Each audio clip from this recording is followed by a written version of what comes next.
momento recebe o Dr. Márcio Sotelo Felipe, procurador do Estado de São Paulo desde 1980. Formado pela Faculdade de Direito da Universidade de São Paulo, com mestrado pela mesma escola em Filosofia do Direito, o Dr. Márcio é uma daquelas pessoas raras que transformou a militância estudantil em um trabalho maduro, focado nos direitos humanos. Foi procurador-geral do Estado de São Paulo entre 1995 e 2000, durante o governo Mário Covas. Como procurador-geral, criou o Grupo de Trabalho de Direitos Humanos. Foi diretor da Escola Superior de Propaganda Geral do Estado entre 2006 e 2008, onde criou o curso de pós-graduação Lato Sensu, ou especialização, em Direitos Humanos. Atualmente, Dr. Márcio trabalha como procurador do Estado na consultoria jurídica da Secretaria de Esportes e Turismo.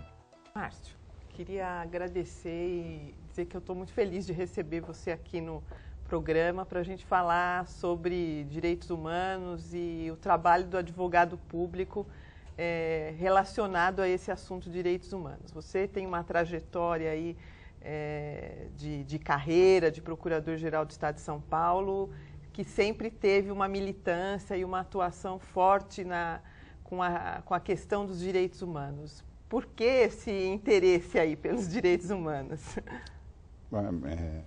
Prazer estar aqui, Márcia, obrigado pelo convite e te parabenizar pela iniciativa do programa, que é muito importante que a sociedade conheça a nossa carreira, a nossa instituição, que é uma instituição importante e das instituições jurídicas é a que talvez seja menos conhecida, né, pelo grande público. Então, parabéns pela iniciativa. Obrigada. Eu comecei a minha vida política na faculdade, né, na militância do movimento estudantil, e nunca me afastei disso, né. Em determinado momento fiz uma mudança filosófica na minha perspectiva e entendi que o que era importante e necessário para mudar a sociedade era a questão dos direitos humanos, né? O foco conceitual, com todas as suas consequências na questão dos direitos humanos, o que era um pouquinho diferente da minha trajetória no movimento estudantil. E deixa eu te perguntar uma coisa, você sabe que na sociedade, né, o termo direitos humanos muitas vezes é deturpado ou na verdade, muito ligado à questão do direito penal, né? Mas os direitos humanos é bem mais amplo que isso. Você podia falar um pouquinho sobre isso? O que são direitos humanos? Os direitos humanos são uma construção histórica, né, como forma positiva do direito, uma construção histórica que começa a rigor, colocando assim um marco bem didático, com a Revolução Francesa, né? Ali, com as primeiras declarações, as declarações de direitos da Revolução Francesa, se afirmou a importância do indivíduo, algumas prerrogativas, né, que o indivíduo devia ter diante do Estado, não é? E o próprio Estado passa a ter outra configuração, a configuração contemporânea que ele tem hoje, não é? Que é o de ser o garantidor, né, daqueles direitos, daquelas prerrogativas do indivíduo, né? E aí começa uma trajetória, quer dizer, não é só a questão do direito penal, é toda a condição social do indivíduo, né, que deve ser protegida pelo conceito de direitos humanos. A questão do trabalho, a questão de condições dignas de vida, de acesso à educação, as liberdades públicas, né, as prerrogativas de se manifestar politicamente. Nós tivemos agora recentemente uma decisão importante do Supremo na questão da marcha da maconha, né, reafirmando a importância dos direitos humanos como uma forma de expressão do indivíduo, né, que não pode ser cerceada. Márcio, na tua trajetória na Procuradoria-Geral do Estado, você, quando foi Procurador-Geral do Estado, criou um grupo de trabalho de direitos humanos. Você podia contar um pouquinho para a gente a história desse grupo, como ele foi criado e um pouco das realizações desse grupo? Pois não. Quando eu assumi a Procuradoria-Geral do Estado em 1995, eu entendi que para honrar aquela trajetória que eu desenvolvera, né, ou para ser coerente com aquela trajetória que eu desenvolvera ao longo da minha vida até aquele momento, eu não poderia perder a oportunidade, né, de utilizar a Procuradoria nessa perspectiva. E tinha a visão de que a Procuradoria não era meramente um escritório de advocacia, como tantos outros escritórios de advocacia, né? É uma função diferente porque é a advocacia do Estado. E aí surgiu a ideia de criar, nós não tínhamos muita condição de fazer investimentos, porque era um momento muito difícil para as finanças públicas, o início do governo Mário Covas, né? Nós não tínhamos condições de fazer grandes investimentos, né? Então tivemos que usar um pouquinho de imaginação, de criatividade. Lançamos uma convocação para colegas que estivessem comprometidos com a causa dos direitos humanos para que se reunissem, né, e tentassem desenvolver no âmbito da Procuradoria e para a sociedade, né, algum trabalho relativo aos direitos humanos. Nós não tínhamos nem muita noção de como aquilo poderia ser feito, porque era uma novidade, que foi sendo criado no movimento. Mais ou menos 30 colegas começaram a se reunir sem ganhar um centavo a mais, né? Trabalho voluntário. Trabalho voluntário, havia um coordenador. E aí, durante os 5 anos da gestão, houve iniciativas muito interessantes. Uma que eu acho bastante relevante foi a organização de um livro em que se colocavam todos os instrumentos internacionais de proteção dos direitos humanos. Isso foi em 1996, se não me engano, 1996. Falar isto hoje pode parecer uma coisa que não tem importância, mas em 1996 não havia internet, né? Hoje eu dou um clique e alcanço qualquer diploma legislativo, qualquer tratado em um segundo. Naquele momento não havia disponível um livro que constasse a Declaração Universal de 1948, por exemplo, o Pacto de 1966, né, a Convenção Interamericana. Se eu quisesse procurar um desses instrumentos, eu teria que ir à biblioteca da faculdade, né, e pedir 4 ou 5 volumes. Então, aquilo foi um marco, né, foi muito importante, no momento em que as coisas não estavam acessíveis, né? E eu lembro... E esse material foi distribuído para os operadores do direito? Esse material foi distribuído para os procuradores do direito, para os procuradores do Estado, para os operadores do direito. Foram feitos lançamentos em todo o Estado de São Paulo, nas sedes das regionais. Foi uma grande distribuição, né? E só para ilustrar a importância disso, eu lembro que naquela ocasião, numa reunião do Conselho da Procuradoria, que tem 14 membros, né? Eu me lembro que eu perguntei, quem aqui usa a internet? Porque eu já começava a usar a internet, né? Já começava a usar e-mail, né? Das 14 pessoas, um conselheiro usava a internet, né? Quer dizer, o instrumento, hoje é difícil a gente entender isso, mas os instrumentos que nós temos hoje não existiam na época. Então a importância de ter aquilo, né, para propagação, para divulgação dos direitos humanos era extraordinária nesse momento. Porque naquela época integrava a Procuradoria-Geral do Estado o que hoje é a Defensoria Pública, né? E, evidentemente, a Defensoria Pública tem uma relação bastante direta com o tema. Hoje, a Procuradoria-Geral do Estado, ela atua fundamentalmente na defesa do Estado, do patrimônio público e do interesse público. Queria que você falasse um pouco... Não se remanesce, porque eu tenho certeza que nós dois achamos que remanesce, mas por que remanesce, né, o interesse em conhecer, em se aprofundar, em estudar direitos humanos e aplicar os direitos humanos numa advocacia pública que defende o Estado? É interessante a pergunta, porque há na nossa carreira uma incompreensão em relação a isso. Quando nós iniciamos esse movimento dos direitos humanos, essa articulação dos direitos humanos dentro da Procuradoria, as pessoas entenderam isso como algo relacionado com assistência judiciária. Mas por que essa gestão está fazendo isso? Porque tem assistência judiciária, que hoje é a Defensoria Pública, né? Na época éramos nós que fazíamos Procuradoria de Assistência Judiciária. Quando foi criada a Defensoria Pública, as pessoas parecem que não entendem mais que há um vínculo entre direitos humanos e advocacia pública. Ora, o conceito de direitos humanos ele se constrói tendo como referência o Estado. Não é? O Estado desempenha dois papéis na questão dos direitos humanos, dois papéis opostos e contraditórios. Ele é frequentemente o grande violador dos direitos humanos, né? E ele é, por força do ordenamento jurídico, aquele que tem que garantir o garantidor. O garantidor dos direitos humanos. Né? E nós somos o quê? Nós somos os advogados do Estado. Como é que é possível não se compreender que a advocacia pública tem um papel relevante, né, na questão dos direitos humanos, e tendo como referência o Estado? Nós somos os advogados de quem ou garante ou de quem ou viola os direitos humanos. Então, é clara a relação. E essa compreensão não existe, infelizmente não existe até hoje. Eu fui da banca do último concurso de ingresso na Procuradoria do Estado e eu fui inicialmente convidado para ser o examinador de direitos humanos. Né? Fiquei muito feliz. Né? Esfreguei as mãos. Alguns dias depois eu fui chamado e me comunicaram que, olha, você não vai ser mais examinador de direitos humanos, você vai ser examinador de direito constitucional. Porque houve uma reação.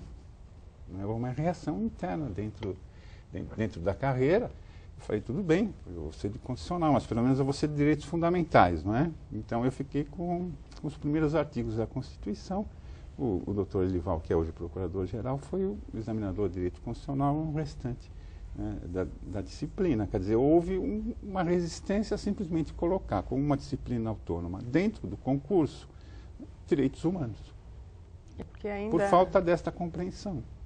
Ainda não há essa a difusão dessa ideia. A difusão, veja, talvez fique mais claro se a gente der um exemplo. Agora, como a gente mencionou, o Supremo liberou a marcha da maconha.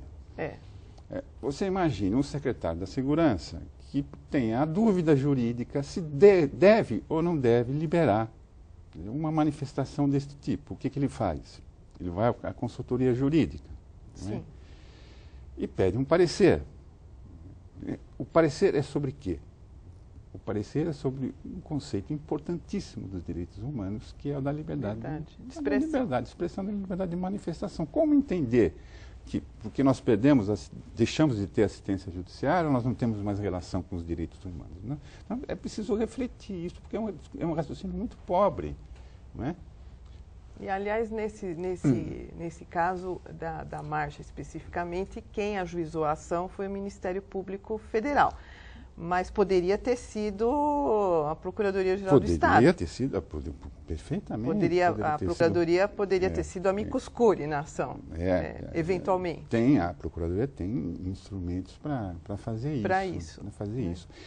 Veja, retomando uma coisa que eu falei um pouquinho antes, você deve lembrar do episódio da favela naval. Lembro. Né? Foi, a televisão veiculou uma agressão policial, da polícia ao povo, cenas chocantes, não é?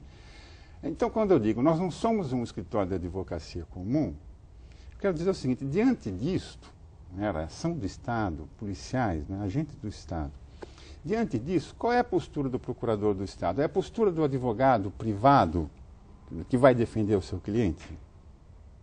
Eu tenho um mandato, no caso, uma obrigação legal, e eu simplesmente tenho que defender o meu cliente. Não é essa a postura do procurador do Estado. O procurador do Estado tem um compromisso com a legalidade, tem um compromisso com princípios, né? O que ele tem que fazer? O Estado deve indenizar. Eu não vou esperar que aquela parte vá a juízo e defender incondicionalmente o Estado como se fosse um cliente privado. Quando você tem fato público e notório de violação de direito por parte do Estado. Exatamente, esse é o plus do procurador do Estado, não é? Por isso que é importante a compreensão dos direitos humanos. E naquela ocasião, nós levamos ao governador Mário Covas uma proposta de indenização que ele aceitou. E indenizamos. A mesma situação ocorreu com o caso das moças que foram queimadas num ato policial, que invadiram a PUC, né? Sim, a mesma coisa ocorreu, e aquele episódio, eu era estudante, em 1977, e essa indenização ocorreu na minha gestão no final dos anos 90. Mas existia ação judicial correndo nesse caso? Existia ação judicial correndo, tramitando, mas o que deveria ter feito o Estado? Simplesmente ter reconhecido que houve uma violação grave dos direitos humanos e feito a indenização devida, sem esperar que aquelas pessoas, que foram tão atingidas, tão violentadas, aguardassem, o que é outra violação dos direitos humanos, aguardassem 20 anos para serem indenizadas, para que o Estado reconhecesse que cometeu um ato ilícito. Né? Mas acho que aquele é um dos primeiros casos de reconhecimento por parte do Estado de um ato ilícito no período da ditadura, não, Márcio? Penso que sim. Não me ocorre outro exemplo, não. Não me ocorre outro exemplo. Esse grupo que atuava aí com direitos humanos, eles chegaram a propor alguma ação judicial, teve alguma medida, além dessa parte educacional aí, na verdade, de difusão dos instrumentos de direitos humanos? Não, especificamente em relação ao grupo, eu não me recordo assim, como iniciativa própria específica do grupo. É possível que tenha havido uma participação, mas havia ali uma articulação entre o gabinete e o grupo. Então, possivelmente tenha aparecido como uma iniciativa do gabinete. Né? O grupo era de discussão, era de elaboração de propostas, mas não era um grupo de execução. Sim. Né? Mais recentemente, Márcio, você foi diretor da Escola Superior da Procuradoria-Geral do Estado, que é, na verdade, o setor da Procuradoria que promove cursos de pós-graduação, lato sensu, em diversas áreas. E você instituiu o curso de especialização em Direitos Humanos na Procuradoria-Geral do Estado. Para quem se destina esse curso e do que se compõe, quais as matérias, enfim... Qual o objetivo do curso? Em primeiro lugar, eu devo dizer que foi um trabalho feito com você. Né? Fizemos juntos. Fizemos juntos. Você era a procuradora-chefe do Centro de Estudos e a escola, que não é uma unidade de despesa, não tem uma estrutura administrativa própria, estava subordinada ao Centro de Estudos. Então, quando nós assumimos a escola, havia 2 cursos, Direito Administrativo e Constitucional e Processo Civil. Nós criamos mais 2 cursos, o Direito Tributário, que é uma matéria evidentemente importante para a Procuradoria, e o curso de Direitos Humanos. Conseguimos a autorização do Conselho Estadual da Educação para dar a esses cursos o formato de curso de pós-graduação lato sensu, em que o aluno sai formado com a habilitação para o magistério. Então, era um curso de pós-graduação. Nós abrimos uma primeira turma, e essa primeira turma que eu acompanhei mais de perto, depois eu me afastei da escola, saí da escola, essa primeira turma foi uma experiência extraordinária, uma experiência de vida, uma experiência didática, uma experiência pedagógica.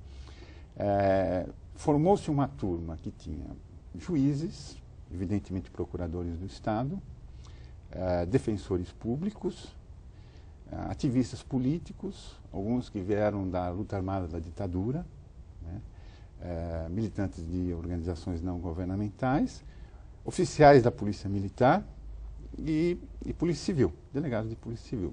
Veja, então, como era heterogêneo o grupo e o risco que se podia ter, né, de juntar, por exemplo, militantes da luta armada com oficiais da Polícia Militar, numa mesma sala de aula. Isso foi uma experiência extraordinária, né, a convivência. Além da parte didática, criou-se um vínculo, né, entre aquelas pessoas. E todas elas me dizem, todas elas dão esse depoimento: isso mudou minha vida. Nós fizemos uma avaliação do curso, pedimos aos alunos fazer uma avaliação do curso, ao final do curso, e uma das pessoas que tinha uma longa história de militância, dos anos 70, torturado, preso político, né, fez uma avaliação que eu não esqueço. Porque não era um jovem, não era alguém inexperiente, era alguém com uma longa trajetória de vida. Ele dizia assim: olha, o curso mudou a minha visão do mundo. Eu acho que isso demonstra a importância da questão dos direitos humanos, né, quando abordado devidamente, com a importância que ele deve ter, né, o que isso significa para a sociedade. Houve mais 2 turmas, houve uma segunda turma que eu coordenei, mas já não era mais diretor da escola, não acompanhei tão de perto, já encerrou. E agora uma terceira turma, uma iniciativa muito interessante. Essa terceira turma é composta por procuradores do Estado e pelo pessoal da Secretaria de Administração Penitenciária. Né? Tanto dirigentes, vários dirigentes de vários níveis hierárquicos da Secretaria de Administração Penitenciária, que é também uma coisa de extraordinária importância. Lógico. É? Então o curso é aberto, além de procuradores? O curso é aberto, pra... sim, o curso é aberto, além de procuradores. Isso foi uma novidade nossa, não é? Os cursos que existiam eram apenas para procuradores do Estado. Nós, particularmente o curso de Direitos Humanos, eu achei que só teria sentido se ele se abrisse para a sociedade. Né? Por isso que veio gente de tudo quanto é... até sem formação jurídica, né, Márcio? Abrimos isto, né? Que, como o curso de Direitos Humanos podia ter uma abordagem multidisciplinar, nós não exigimos o diploma de bacharel em Direito. Como era um curso de pós-graduação, evidentemente as pessoas tinham que ser graduadas, né? Então tem assistentes sociais, sociólogos, várias formações, né? Márcio, então, nós estamos aqui encerrando o programa, tá no fim do nosso horário aqui, mas antes de encerrar, eu queria te fazer 2 últimas perguntas aqui, provocativas, sobre os temas que estão na ordem do dia aí no cenário nacional. A questão da decisão da OEA com relação à anistia e a validade na tua opinião, né, a validade dessa decisão aqui para o Brasil, e também a questão do sigilo dos documentos que estão sob sigilo aí no Brasil. Como você acha que isso deve ser tratado, já que o assunto está no Congresso agora também, enfim? Sobre a decisão da Corte, Márcia, não há dúvida nenhuma de que, pelo aspecto jurídico, o Brasil está vinculado à decisão, né, e tem que cumprir. Juridicamente tem que cumprir. Existem 2 tipos de normas que vinculam o Brasil. Uma é a norma convencional, a convencionalidade, ou seja, o Brasil assumiu o compromisso, né, de respeitar as decisões da Corte Interamericana, faz parte do sistema interamericano, o Brasil se integra ao sistema interamericano e assumiu o compromisso, né, de aceitar a jurisdição da Corte. Né? Então, se assumiu o compromisso, tem que cumprir. Né? Nós não podemos assumir um compromisso e só cumprir a parte que interessa para a gente. Lógico. Né? Então, não há dúvida nenhuma em relação a isso. O que existe é uma resistência política que é facilmente identificável, não é? E tanto o Supremo curvou-se, e o voto do relator é claro, né? Curvou-se à pressão política, né? Quanto pelos indícios que a Dilma está dando, né? Parece que o caminho também será esse, né? De não cumprir a decisão da Corte naquilo que ela tem de mais importante, que é a persecução criminal aos torturadores. Há um movimento, identifica-se um movimento no seguinte sentido, de se transformar o cumprimento da decisão da Corte apenas na instituição da Comissão de Verdade, da Comissão da Verdade. Isso seria aceitável, mas punir os torturadores, não. E parece que o governo da Dilma inclina-se para essa posição. E até militantes históricos dos direitos humanos, uma espécie de realpolitik, estão aceitando isso. Eu acho que quem está efetivamente comprometido com a defesa dos direitos humanos, né, não pode esquecer a barbaridade dos crimes cometidos contra a ditadura. Não pode deixar isso de lado. E não pode aceitar este acordo, né, que é um acordo espúrio. E que, além do mais, deixa o Brasil fora da ordem legal, da ordem jurídica internacional. Transforma o Brasil num país fora da lei. E fere a consciência jurídica nacional, fere a moralidade pública, fere todos os compromissos que o Brasil assumiu como um membro da comunidade internacional, né, civilizado. Então, é inaceitável. O segundo ponto... O sigilo. O sigilo, documentos. O sigilo eterno, simplesmente eu não consigo alcançar o sentido disto. Né? Eu não consigo alcançar o sentido se manter em sigilo os documentos do Barão do Rio Branco, por exemplo, da Guerra do Paraguai. Eu não consigo entender. É claramente inconstitucional. Né? É preciso ir ao Supremo. Né? E já que nós tivemos duas ótimas decisões recentes do Supremo, vamos ter a esperança, né, de que o Supremo também, numa terceira oportunidade agora, vá corresponder ao anseio da sociedade e liquidar com isso. Né? Não é possível sigilo eterno. Em interesse do quê? A sociedade tem que saber. E é científico, além do mais. Não é? A história é uma ciência, nós precisamos ter acesso a ela, faz parte do patrimônio do povo, né? Faz parte do patrimônio da sociedade. Obrigada, Márcio. Foi ótimo conversar com você. Eu que agradeço. Muito obrigada. Eu que agradeço.